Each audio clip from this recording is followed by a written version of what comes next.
NATO Secretary General is speaking in the Ukrainian parliament in front of the Ukrainian MPs who are urging to speed up the Ukrainian NATO support, Ukraine-NATO Membership Act, talking about the lethal weapon and all other issues.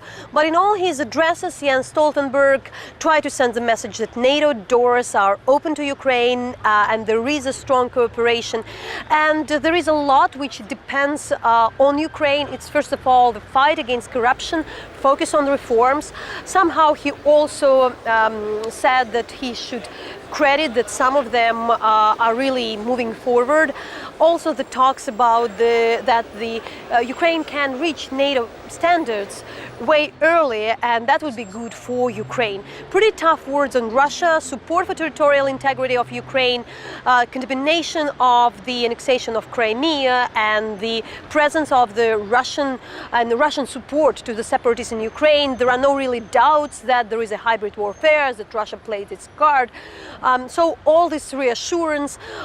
Also, Jens Stoltenberg mentions that there would be the support on the cyber defense for Ukraine. We know some things are happening, and also he thanks to the Ukrainian military who fights, and some of the wounded would also get the support from NATO.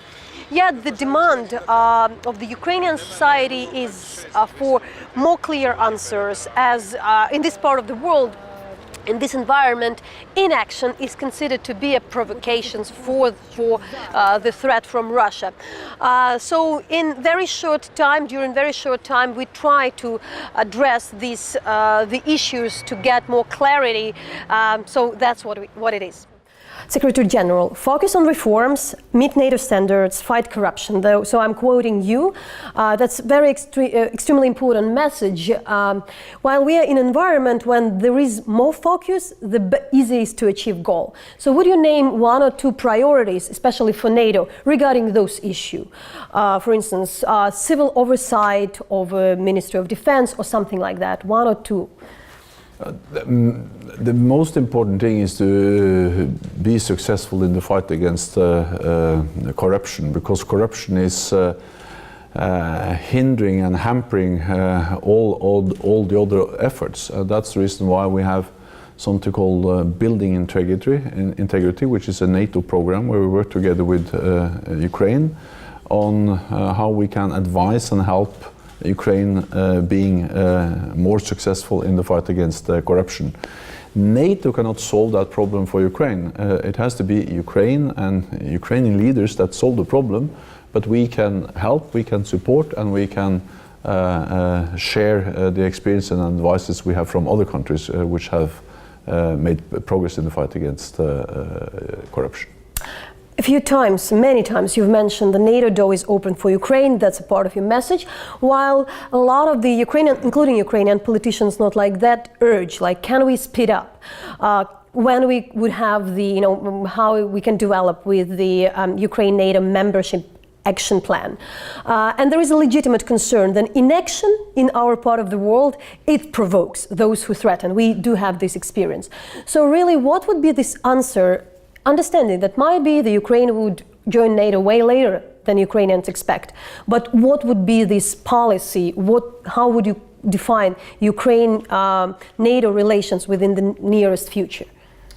Would it stay the same, or there is anything planned? The plan is to strengthen our partnership and to work more closely together on many different areas. For instance, on cyber, we are doing a lot and we are stepping up. NATO will provide equipment. We will strengthen the cyber defenses of key Ukrainian institutions, help Ukraine to do so, and also helping Ukraine to develop capabilities to investigate and to attribute who is behind the different cyber attacks. That's one area where we do a lot and where we can step up and do even more, and it's extremely relevant as a response to hybrid threats, hybrid warfare. Then we are also doing a lot when it comes to meeting NATO standards, interoperability, meaning how Ukrainian military forces can strengthen and improve the way they're able to work together with NATO forces. That's good for Ukraine, but it's also good for NATO. On the membership issue, the main message from NATO is that it's a sovereign decision by Ukraine whether it wants to apply or not, and then it's a decision by 28 allies on whether NATO is ready to enlarge and to have a new member. No one else has the right to interfere in that process. The President raised the issue of a membership action plan. It was not discussed in depth, but the main issue is that Ukraine already has the tools to make progress moving closer to NATO with the comprehensive assistance package, which is a wide-ranging package of many different strands of cooperation, and we are following up and implementing all these strands of efforts. Deterrence and defense, that's what always mentioned. And there was a decision to deploy 4 battalions in Poland and the Baltic states. We extensively covered that as a journalist and pay attention to that.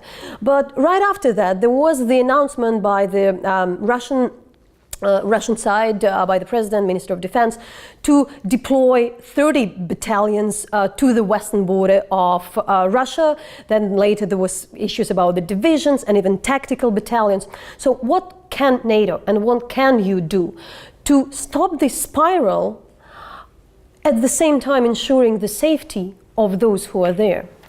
For NATO, it is extremely important to respond in a measured and proportionate way. And there can be no doubt that when NATO now is increasing our military presence in the eastern part of our alliance, in the Baltic countries and the Black Sea region, that's a response to the aggressive actions of Russia in Ukraine. No one thought about, no one was discussing this kind of military presence in the east before Russia illegally annexed Crimea and started to destabilize eastern Ukraine. So we are responding, but at the same time we are responding in a proportionate and measured way, because we don't want a new arms race, we don't want a new Cold War. Russia is there to stay, Russia is our neighbor, so therefore we convey the message of defense and dialogue. We need to be firm, we need to be predictable, but at the same time we need to try to avoid tensions escalating and creating an even more difficult relationship with Russia. Do you think you're successful in that?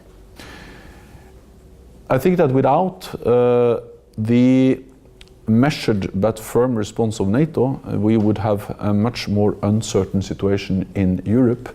By deploying troops to the eastern part of the alliance, we are sending a clear message that an attack on one NATO ally will trigger the response from the whole alliance, because these forces are multinational, and thereby sending a very strong message of deterrence, a multinational response to any attack against any NATO ally. At the same time, we have been able to re-establish dialogue with Russia, and I think that's important, because especially when tensions run high, it is important to talk. There would be Russia would have the military trainings in Belarus this autumn called West. So we heard from especially the Baltic partners, they are concerned. Do you share that concern? Would there be any NATO observers? How would you treat that? We will monitor and follow the Zapad exercise closely. All nations have the right to exercise their forces, but they should do that in a responsible way, and they should of course do it in accordance with international agreements and regulations, for instance, and commitments, for instance, the Vienna document, which is a document that requires international observation and notification of big military exercises. And we call on Russia to do exactly that when it comes to the Zapad exercise. If you speak about the trusts created for Ukraine by NATO, what could we improve in their work in terms of transparency, quality, and the speed of use of those funds allocated there? For us, transparency when it comes to the use of the NATO trust funds is fundamental, and therefore we are transparent on what we do in Ukraine. And actually one of the purposes with some of the funds and some of the NATO programs and activities is to create more transparency, is to be extremely open on what kind of activities and programs we are working for here in Ukraine. So almost we have very short time to answer that, but we've listened carefully, have been and listened President Trump talking again and again, last time in Warsaw, on the 2% of the GDP of the NATO members, which is good for allies. At the same time, there are worries by the NATO members about unclear positions sometimes of the President Trump. You're in a position where you have to put the allies together. You don't need to confront or alienate anybody. But still, what would be your message to the US leadership to make this cooperation easier also for the partners? What are your concerns? So my message is that it's absolutely possible to have a very ambitious but also positive message on defense spending, deterrence and NATO's collective defense. Because we are starting to deliver. European allies are now actually starting to really increase defense spending for the first time in many, many years. Over the last 3 years, total defense spending across Europe and Canada has increased by around 46 billion US dollars, which is a significant amount of money for defense, for investments in equipment and capabilities. When it comes to partners, I strongly believe that a strong NATO, collective defense, deterrence in Europe, help to stabilize the whole of Europe. So it's also, of course, important for countries like Ukraine, Georgia, countries in the Western Balkans who are not members of NATO, but of course they benefit from the stabilizing effect a strong and predictable NATO has on the whole security situation in Europe. And some of the money we invest in defense is also spent in programs and activities where we work together with Ukraine in modernizing, improving the armed forces of Ukraine, because we strongly support the independence and the territorial integrity of Ukraine. So no concern with the US? US is committed to NATO, and that's not only in words but also in deeds. The US is now increasing their military presence in Europe for the first time in many, many years. And I think the fact that the US is leading one of the battalions, the battalion or the battle group we have in Poland, but also are increasing their military presence in Europe on top of that, with more funds for exercises, for pre-positioned equipment, supplies and forces. I think that's the strongest possible sign and commitment to NATO and to the US security guarantees for Europe.